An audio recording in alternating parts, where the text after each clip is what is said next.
কালকে যেই কথাগুলো আমার সাথে হয়েছে অত্যন্ত মানে এটা তদন্ত কমিটি থেকে আমি মনে করি অনুসন্ধান কমিটি টাইপ আর কি, তদন্ত থেকে একটা ইলেকশন যেভাবে হয় সেভাবেই হয়েছে এবং সেগুলো আমি উল্লেখ করেছি। আমার আকাঙ্ক্ষা অনেক, বাংলাদেশ ক্রিকেটের জন্য অনেক কিছু করার, কিন্তু আমার খুব বেশি আকাঙ্ক্ষা নেই, আমার এখানে থাকতেই হবে। আমার মনে হয় যদি উনি চিন্তা করে থাকেন ওইটা, তাহলে কাজ করলে ভালো। আমি জানি না এক্স্যাক্টলি আলটিমেটলি কী হবে, বাট অত্যন্ত ইনফরমেটিভ ছিল এবং আমাদের যারা আমরা ছিলাম সবাই বুঝতে কোনো অসুবিধা হয়নি। তার সাথে আমাদের প্যারা অলিম্পিক্সে যেই গোল্ড মেডেলিস্ট তাকে টাকা দেওয়া হয়েছে, সম্মাননা। ফুটসলে চ্যাম্পিয়ন হয়েছে বাংলাদেশের মহিলা, তাদের দেওয়া হয়েছে। ভারোত্তোলন ছিল, আরও অনেক আর্চারি ছিল। সো আসলে এই প্রোগ্রামটা আমার মনে হয় যদি আমি না যেতাম মিস করতাম আর কি। অত্যন্ত ভালো লেগেছে। অ্যান্ড আমার মনে এই ভিশনারি থাকলে আমাদের মনে হয় যে আমরা গ্রাসরুট লেভেলটা বলি, আসলে গ্রাসরুট অনেক সময় আমরা বুঝতে পারি না। কেন গ্রাসরুটে হয় কি, আপনি অনেক কিছু দরকার, আপনার মাঠ হয়তো অনেক সময় মাঠ নাই, কিন্তু এই যে আপনি যদি পাঠ্যক্রমে ঢুকিয়ে দেন, পাশ ফেলের একটা ব্যাপার থাকবে, সেখানে কিন্তু আপনি you have to be serious. And সেখান থেকে আপনি মনে করেন যে হয়তো বা অনেক ভালো খেলোয়াড় কিন্তু অনেক আসবে না, কিন্তু আপনি ডেফিনেটলি কিছু প্লেয়ার পাবেন যারা অনেক টপ লেভেলে যেতে পারে। আর সবচেয়ে বড় হলে গিয়ে যে ছেলেটা ভাতাটা আমরা অনেক দেখেছি আজ থেকে 10-15 বছর আগেও, যারা আপনার ফুটবলার, ক্রিকেটার, আপনার আর্চারি বলেন, ভারোত্তোলন বলেন, অনেক স্পোর্টস, অনেক ডিসিপ্লিন আছে আমাদের, যাদের আসলে তারা মানে দৈনন্দিন যেই ওই জিনিসটাই করতে, কখন সে প্র্যাকটিস করবে ওইটাও করতে পারতো না। সো সব মিলে আমার মনে হয় একটা চমৎকার প্রোগ্রাম হয়েছে। অ্যান্ড ধন্যবাদ মাননীয় প্রধানমন্ত্রী, আমাদের ক্রীড়ামন্ত্রী, যারা অত্যন্ত এই 1-1.5 মাসের মধ্যে, আপনি দেখেন গভর্নমেন্ট ফর্ম কিন্তু বেশি দিন হয়নি, সো খুব অল্প সময়ের মধ্যে একটা ভিশনারি জিনিস দিয়েছে, যেটা আসলে আমাদের স্পোর্টসকে অনেক দূরে এগিয়ে নিয়ে যাবে। আমরা যখনই কথা আসি বোর্ডে একসাথে হই, আমরা চেষ্টা করি যে এই জিনিসগুলো মানে আপনার ফোকাস হওয়া উচিত, সবচেয়ে ইম্পর্টেন্ট জিনিস ইমিডিয়েট অ্যাটেনশন দরকার, ওগুলো নিয়ে আলাপ করি আমরা ডোমেস্টিক ক্রিকেটের মধ্যে আছে, আপনি জানেন ডোমেস্টিক ক্রিকেটের মধ্যে আপনি যদি জেনে থাকবেন যে ফার্স্ট ডিভিশনের সবগুলো টিমের পার্টিসিপেশনই 12 টিম লিগ খেলেছে, আর 8 টিমের টুর্নামেন্ট হয়েছে। সেকেন্ড ডিভিশনে 12 টিম খেলেছে, আর কিছু ওটা দিয়ে কিছু করা যায় কিনা। প্রিমিয়ার লিগ খুব ইম্পর্টেন্ট, টপ প্লেয়াররা খেলে। আপনার থার্ড ডিভিশন আছে, আবার কোয়ালিফাইংও রয়ে গেছে। সো এগুলো নিয়ে আমাদের এখন আলাপ হবে, আলাপের পর আমরা বুঝতে পারবো কী করতে যাচ্ছি আমরা। ইমার্জেন্সি মিটিং এর একটা কথা শুনলাম, আমি জানি না আসলে সত্য কিনা, আপনি যদি একটু বলতেন। না, এই মুহূর্তে এরকম কিছু আমি জানি না, আমি আছি আরও হয়তো ঘন্টাখানেক, তারপর হয়তো আমি জানতে পারবো। কালকে যেই কথাগুলো আমার সাথে হয়েছে অত্যন্ত মানে এটা তদন্ত কমিটি থেকে আমি মনে করি অনুসন্ধান কমিটি টাইপ আর কি, তদন্ত থেকে। কেননা আপনি জানেন এক্স্যাক্টলি কী হয়েছিল, আপনি জানেন যে এটাতে আমাদের 12 জনই দাঁড়িয়েছিল। সো এখানে কোনো 16 জন হলেও তো একটা প্রতিদ্বন্দ্বিতা বা জিনিস ছিল। এখানে আপনি জানেন 34 জন ভোট দেয়নি, 76 জন। আমি আমার ক্যাটাগরির কথা বলছি, ক্যাটাগরি 2, যেটাতে 42টা ভোট পড়েছিল। এর মধ্যে হায়েস্ট আমি, আরও আমার সাথে 1-2 জন ছিল, কেউ হয়তো 36-37 ভোট পেয়েছিল। এবং এতে আপনার ব্যালট ছিল, তার সাথে ফিজিক্যাল ব্যালটেও 3-4 জন ভোট দিয়েছে। আমি তো চিনি, আবানির যেই বশির আহমেদ যিনি আছেন উনি দিয়েছেন, বাড্ডার একজন দিয়েছেন, আরও হয়তো আপনি খুঁজতে 2-3 জন পাবেন।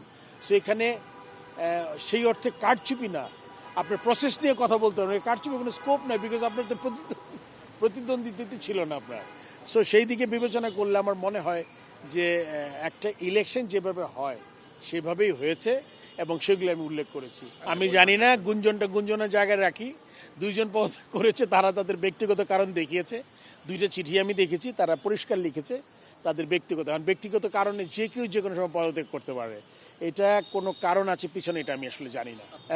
আমাদের আসন গ্রহণ ছিল প্রাইম মিনিস্টার আসা 15-20 মিনিট আগে। উনি আসলেন, খুব ফাস্ট প্রোগ্রামটা শেষ হয়েছে। সবগুলো একটু আগে উল্লেখ করেছি আমি কী কী আলাপ হয়েছে। তারপর আমরা শেষ হয়ে গেছে আমাদের, হ্যালো হাই তো হয়েছেই। সো তারপর যার মতো আমরা চলে গেছি, ওরকম কোনো আলাপ হয়নি। আপনারা জানেন যে আমাদের ক্রিকেট বোর্ডের পোস্টটা কিন্তু অনারারি একটা পোস্ট, মানে আমরা যারা ডিরেক্টর লেভেলে আছি। সো আমার আকাঙ্ক্ষা অনেক, বাংলাদেশ ক্রিকেটের জন্য অনেক কিছু করার, কিন্তু আমার খুব বেশি আকাঙ্ক্ষা নেই, আমার এখানে থাকতেই হবে। মানে যদি অন্য কে আসে কাজ করতে চায় করবে, মানে এটা তো মানে কোনো জীবন মরণের ব্যাপার না। এটা আমি মনে করি যে আমার স্কোপ দেওয়া হলে, স্কোপ পেলে আমি চাই যে স্পোর্টসটা আমি করেছি ক্রিকেট, সেটার আমি ম্যাক্সিমাম দিয়ে যা আমার এক্সপিরিয়েন্স আছে যতটুকু বাংলাদেশ ক্রিকেটকে এগিয়ে নিয়ে যাওয়া যায়। এবং আমি আশা করব এজেন্টটা সবার এটাই থাকা উচিত। এটা তার কোনো এজেন্ট আমার মনে হয় রাখলে ভালো হবে না। আপনার বোর্ড উন্নতি করবে না, ক্রিকেটও উন্নতি করবে না। সবাই চায়, বাট আমার কাছে মাঝে মাঝে মনে হয় যে শুধুমাত্র ক্রিকেটের উন্নতির জন্য কি সবাই আসতে চায় নাকি আরও কিছু আছে এখানে, এটা আমি মাঝে মাঝে একটু কনফিউজড হয়ে যাই। কেননা আমি মনে করি আমি থাকলে ভালো, আমি না থাকলে অন্য কেউ আসবে, সেটাও ভালো। কিন্তু আমি একদম আমার জীবন লড়াই করে যে এখানে আমার থাকতেই হবে, এইটা আমি আসলে খুব একটা মানে এই জিনিসটা আমি আসলে এতটা আকর্ষণটা আমি কেন বুঝি না। অবশ্যই আমি চাই, আমি যেই মনে করেন আমার জীবনের 40 বছর যদি ক্রিকেটে যায়, আমার বয়স 60 হলো। সো আপনি দেখেন আমি আমার জীবনের ম্যাক্সিমামটা দিয়েছি স্পোর্টসে। সো এটা তো আসলে আমি পড়াশোনা করলে হয়তো বা এতদিনে একটা সেক্রেটারি হয়ে রিটায়ার করতাম। আমি ম্যাট্রিক ইন্টারমিডিয়েট খুব ভালো রেজাল্ট করেছি, ইন্টারমিডিয়েট স্ট্যান্ড করেছি, তারপর আপনার ঢাকা ইউনিভার্সিটি পাবলিক ইউনিভার্সিটিতে পাশ করেছি, মাস্টার্স করেছি, তারপরে এমফিলও করেছি, পরীক্ষাটা দিই না আর কি, থিসিসটা জমা দেওয়া হয়নি। সো ম্যাক্সিমাম সো আমার মনে হয় যদি খেলোয়াড় না হতাম তাহলে হয়তো আমি কোনো সরকারি আমলা হয়তো হতাম। সো যেইখানে আমার এত দিনের জিনিসটা, সো ওই জায়গায় তো আমি চাইবই যে আমার যে এক্সপিরিয়েন্সটা নিজের মধ্যে না রেখে যতটুকু দেওয়া যায়, যদি ভালো পরিবেশ থাকে কাজ করব, আর যদি মনে করে অন্য কেউ আমার চেয়ে ভালো কাজ করে সে করবে। ফারুক ভাই, আমি একটা লাস্ট কোয়েশ্চেন করতে চাই আমার পক্ষ থেকে। আমরা দেখি যে সোশ্যাল মিডিয়ায় যখন অনেক কথাবার্তা হয় ক্রিকেটাররা নার্ভাস ফিল করে। আমরা দেখছি সোশ্যাল মিডিয়ায় কথাবার্তা যে এই বোর্ডটা ভেঙে যাবে। আপনারা যারা বোর্ড ডিরেক্টর আছেন, আপনারা নার্ভাস ফিল করছেন যে আসলে কি হবে? একটু আগে যে কথা আমি অ্যান্সার করে দিয়েছি, কিন্তু এটা কোনো জীবন মরণ সমস্যা না আর কি। কার জন্য কি আমি জানি না, আমার জন্য তো না। আমি ভালো মানে আপনি প্লেয়ার, ক্যাপ্টেন, তারপর চিফ সিলেক্টর, 2 টেনিয়রে প্রায় 7 বছর, 1 টেনিয়রে রিজাইন করেছিলাম, তারপরে আসলাম বোর্ড প্রেসিডেন্ট হিসাবে। আমি নিজের কোনো চেষ্টা ছিল না, এখানে আমাকে করা হলো বোর্ড প্রেসিডেন্ট। আবার ওখান থেকে আমাকে, আপনি জানেন যে কালকে মানে ওখান থেকে আবার সরে যেতে হলো, আবার আসলাম আমি। তো তারপর আপনি দেখেন একটা জিনিস, যেমন আমি দুর্নীতি নিয়ে খুব কাজ করছিলাম আর কি, যে আমার মনে হয় যে যদি কোনো দুর্নীতি হয়ে থাকে এটা আমার মনে হয় এভাবে চলে যাওয়া উচিত না। দুদক আসলো, দুদককে হেল্প করলাম, তারপর আমি চলে গেলাম। আবার কালকে ক্রীড়ামন্ত্রী উল্লেখ করলেন এবং সংসদে, এটা কিন্তু সিগনিফিকেন্সটা কি আপনি জানেন? এখানে আজকে আপনার সাথে আমি একটা ছোট্ট ইন্টারভিউ দিলাম, একটা কথা বলা আর সংসদে দাঁড়িয়ে একটা কথা বলা, কিন্তু there is a big difference. আমার মনে হয় সে মিন করেছেন, এবং যদি কোনো অ্যানামলিজ হয়, যদি কোনো কিছু হয়ে থাকে, তাহলে এটা জনসম্মুখে আসলে ভালো।